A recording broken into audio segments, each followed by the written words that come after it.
Chapter 24, The Angelica Touch by Lindsay J. Sedgwick. Grace carries her disapproval like a dark black rain cloud full of sleet. You're trying to fix your mum up, aren't you? I give her my most world-weary shrug as if I haven't noticed the rain cloud. I can't answer anyway because the bus has stopped and we're all piling off into Drishog's Main Street. I'm sick of being judged. All I'm doing is trying to make Mum happy. Well, okay, trying to get me my perfect boyfriend, who is, incidentally, very supportive. Anything that gets your mum a man is okay by me, he said.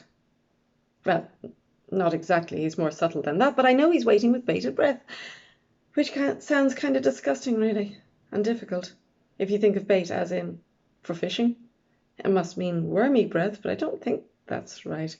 Note to self, look up bated breath when I get home. I only went fishing 3 times. Why I remember it now with nostalgia when I hated it at the time? Okay, I didn't hate it exactly, but if I liked it, that was only because it was Chris and me and no one else. He didn't mind me chattering about all sorts of new species of fish, snakes and boat salmon, and how I was going to travel the world on the back of a whale. You have to let her choose her own. She chose Dad, didn't she? We wait until everyone has dispersed and Jonas has gone into the Pirate Queen. Your dad didn't abandon you, she says. He died. Which shows he was a dodgy genetic choice, right? Means you're a dodgy genetic daughter, she says. Unless I sort Mum out.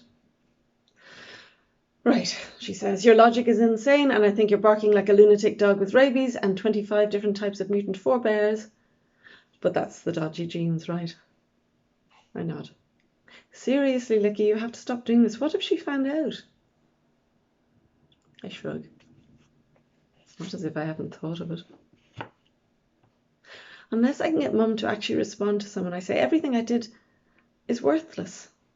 I'll never get to go out with Dylan or anyone else. I'm this close to giving up. You leaping on my back and pummeling me from a height with everything that's wrong about it, what I'm doing, is not helping.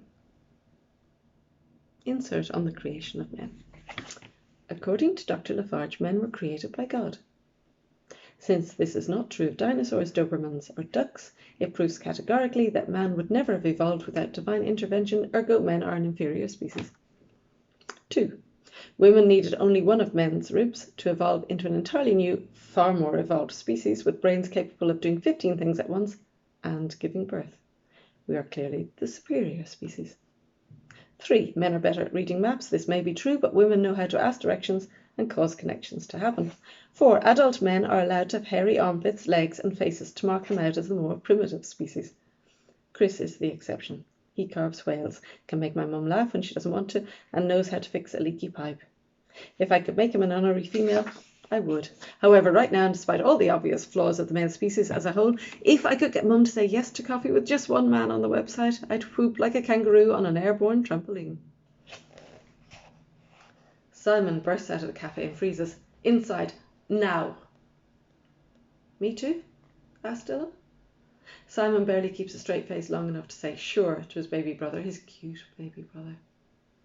It's amazing they came from the same mum. But at least he's over the fact that Dylan knows about the site too. He ushers us through the heaving cafe and out into the back lane. What have we done now? Says Grace. As the door closes behind us, Simon whispers, MSN.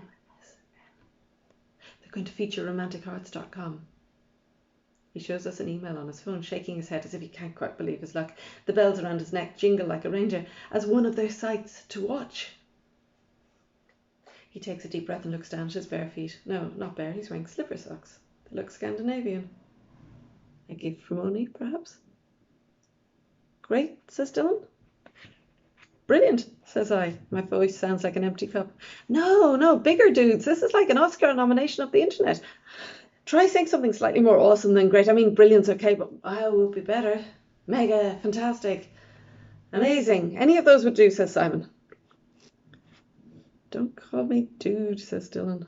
People don't say dude anymore. Haven't for a gazillion years. We're a bit deflated.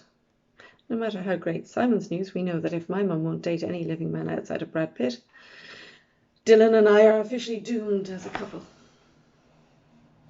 Little brother, he says, I have created one of the best, albeit necessarily anonymous websites in the known universe, I can say dude as often as I like. He seems to have forgotten that this site was my idea, but right now, I couldn't care less. Before we say boo, he wafts back into the cafe, still riding his little silver cloud of happiness. I plant myself down on the windowsill. If I count to 10 before I check Mum's stats again, I'll find she's agreed to meet someone. A really kind someone. Simon pops his head out again. Oh, you can say dude too, Angelica. It was your idea. And Dylan, dude, I need your help inside. Come on. Grace throws my coat into my arms. We need to talk, and I need to escape these maroon walls. Do not try to tell me again that the hieroglyphics he has on those walls are some kind of ancient Indian rune to make us all happy and content. Because if that's what those runes are meant to do, they don't work. Your mum's taking her time, says Grace, that's all. Bet you when you get home she'll be waiting to tell you she's been in contact with, I don't know, a wee multitude of men, and they all want to take her out for 5-star meals and buy you enormous boxes of chocolates to keep you sweet. I know Grace is trying to cheer me up, but it's impossible. From the stone circle looking west, we can see Guppy drilling a bit of rock beside a wee waterfall where an underground stream rushes forth. Well, it rushes when there's been rain. Today it sort of splutters. Last week Dylan spotted her drilling a hole in the west end of the estate wall. Should she be doing that, says Grace now. Probably not. But she's standing on a wooden chair, so that's good. I climb onto the standing stone lying on its side and survey the world I will live in for the rest of my days. Maybe your mum's happy being single, says Grace. If she isn't interested, there's nothing you can do. Hardly worth saying, really. Especially as you're not even meant to know she's on the site. Yeah, and I really needed to hear that, Grace. Oh, best friend in the known world, I really needed that. Come on, she continues. You've sent her all the best men you can find. Don't pretend it was only 1 or 2, because I know you, Licky Moon. Hey, Licky Moon. That's not bad. Maybe we should form a band. The Licky Moons. We could, tattoo moons on our tongues. Yuck. She shrugs. How many of you actually sent her? 30 or so? We sit on my stone for a while to let this sink in 10 feet below the ground and tickle the toes of a troll. A kindly troll who will alter history and make Mum happy. Maybe she's rusty, says Grace at last. Which sounds weird. It's not like we can actually go rusty. But if we did, sure, all we'd need is some WD-40 and problem solved. Are you even listening to me? Sometimes friends don't know they're helping. And when they're not. So Grace has no idea why I grab her in a bear with 12 arms from a mutant chemical explosion hug. That's it! From grump with no hope to impulsive hugger, it's clear as a beagle spit speeding towards you in a southerly wind. Mum's dataphobic. How did I not see this before? All she needs is practice. Grace, you're a genius. What did I say? Can't stop, talk later. I need to enlist the most efficient data in the county in Mum's cause. It's probably better if Grace isn't there when I broach my new and deeply meddling plan. Thanks. I race off with a grin on my face that will put the Cheshire Cat into a home for depressed felines. Don't electrocute yourself, Guppy, I shout as I fly past. But I think I'm too late. She has this wet look that doesn't look intentional while her hair is akin to an upside-down Dumbledore. Kind of suits her, though. To be continued.